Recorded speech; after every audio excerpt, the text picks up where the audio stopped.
ઈસુનાથ રે, ઓ રમું ઈસુનાથ રે.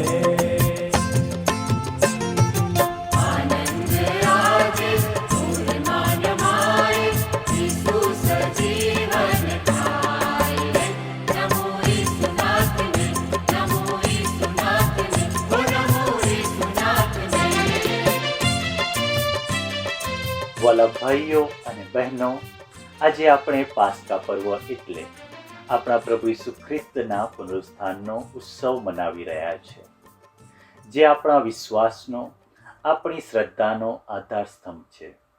પુનરુત્થાન એ જીવનના મૃત્યુ ઉપરના વિજયનું પ્રતીક છે. પુનરુત્થાન શબ્દનો જોડણી કોર્સ મુજબ અર્થ થાય છે ફરીથી ઊભા થવું, પુનઃજાગૃતિ. અંગ્રેજી શબ્દ રેઝરેક્શનનો અર્થ મરેલામાંથી ઊભા થવું, બહાર કાઢવું કે કબરમાંથી ઊભા થવું તેવો થાય છે. ક્રૂસ પરનું મૃત્યુ, કબરમાં દફન અને ત્રીજા દિવસે પુનરુત્થાનથી ઈસુ મૃત્યુજય બન્યા છે. ખ્રિસ્તી ધર્મ અને આસ્થાના તાણાવાણા ઈસુના જીવન, મૃત્યુ અને પુનરુત્થાનની આરપાર ગૂંથાયેલા છે. વિશેષમાં ઈસુનું પુનરુત્થાન તો ધર્મનું હાર્દ છે. આજના સંદર્ભમાં પાઉલ લખે છે કે જો ખ્રિસ્ત ફરી સજીવન ન થયા હોય તો અમારો ઉપદેશ વ્યર્થ છે અને તમારી શ્રદ્ધાનો પણ કશો અર્થ નથી. આજના શુભ સંદેશમાં મગદલાની મરિયમને જીવતા ઈસુના દર્શન થાય છે. પવિત્ર શુક્રવારની મધ્યાહનની વેદના આજે પુનરુત્થાનની સવારે આશા અને ઉમંગમાં ફેરવાઈ જાય છે. મગદલાની મરિયમ પોતાને પ્રાપ્ત થયેલા ઈસુના પુનરુત્થાનના અનુભવને પ્રેષિતો અને અન્ય સૌ આગળ અભિવ્યક્ત કરનાર પ્રથમ વ્યક્તિ છે. એટલે કે ધર્મસભા મગદલાની મરિયમને પ્રેષિતોના પ્રેષિત તરીકે બિરદાવે છે. એક સ્ત્રીની વાત ને સાક્ષી શિષ્યોને ઈસુના પુનરુત્થાનનો અનુભવ કરાવી પ્રેમના માર્ગે દોરે છે અને તેઓ પણ હિંમતપૂર્વક તેમની સાક્ષી પૂરે છે. આજે આ ખાલી કબરનો જીવંત દેહ આપણા સૌને નવું જીવન જીવવા પ્રેરે છે અને પ્રત્યેક ખ્રિસ્તી શ્રદ્ધાળુ માટે પ્રેરણાનો સ્ત્રોત છે. ખાલી કબરના શુભ સમાચાર લઈને મગદલાના મરિયમ ઉતાવળે નીકળી પડ્યા હતા. આપણે પણ તેમની જેમ ખાલી કબરની પ્રભુના પુનરુત્થાનની વાત ઘરે ઘરે માંડીએ, જેથી પ્રભુનો મહિમા અવિરત વહેતો રહે. સજીવન થયેલા ઈસુનો અનુભવ કરેલ સંત પાઉલ આપણને બીજા શાસ્ત્ર પાઠમાં કહે છે કે આપણને ખ્રિસ્ત સાથે સજીવન કરવામાં આવ્યા છે. એટલે કે સ્વર્ગની વસ્તુઓની પાછળ પડવાની જરૂર છે, નહીં કે પૃથ્વીની વસ્તુઓની પાછળ.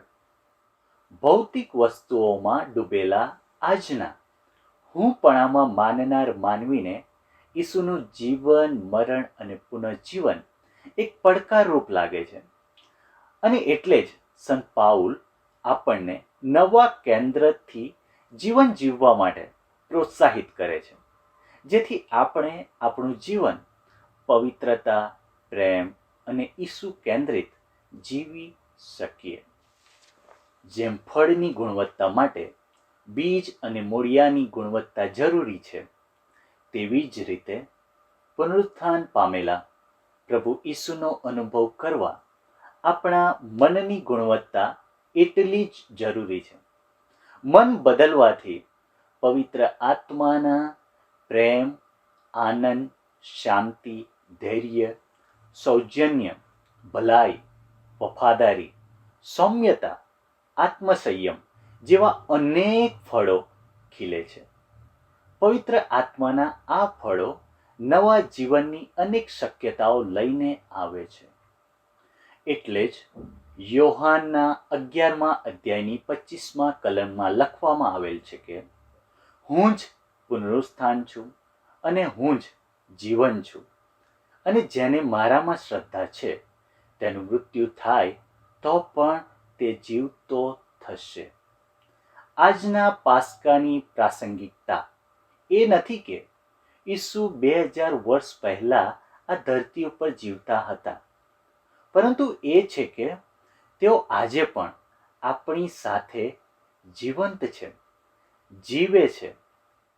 તેઓ માત્ર પવિત્ર બાઇબલમાં અથવા દેવળોમાં બંધાયેલા નથી, પરંતુ તેઓ આપણી સાથે જીવતા છે. તેઓ રોજિંદા જીવનમાં આપણી પડખે છે.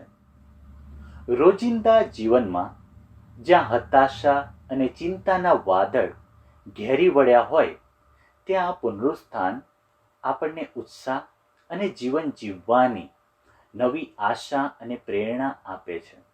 મહાધર્મગુરુ બેનેડિક્ટ 16ના શબ્દોમાં પુનરુત્થાન એ પરિવર્તન માટે શરૂઆતનો બિંદુ છે. જો પ્રત્યેક ક્ષણે મન મૃત્યુ પામે તો પ્રત્યેક ક્ષણે મન પુનરુત્થાન પામે છે, નવું જીવન આપે છે, નવી આશા અને નવી શીખ આપે છે. અને આ જ હૃદય પરિવર્તન છે, આ જ હૃદય પલટો છે. તો આવો આ પાસ્કા પર્વ નિમિત્તે સંકલ્પ કરીએ કે પ્રભુની કૃપા મેળવી પાપ અને પાપના પ્રલોભનથી દૂર રહીને, પાપની ગુલામીમાંથી મુક્ત થઈને પુનરુત્થાન પામીએ અને ઈસુનો સંદેશ ચોમેર ફેલાવીએ. કબરમાંથી જીવંત ઉઠેલા પ્રભુ આપણને આશીર્વાદિત કરે એવી પ્રાર્થના. Happy Easter and God bless you. ત્રીજા દિવસના પરોઢિયામાં ધ્રુજે છે ધરતી અપાર.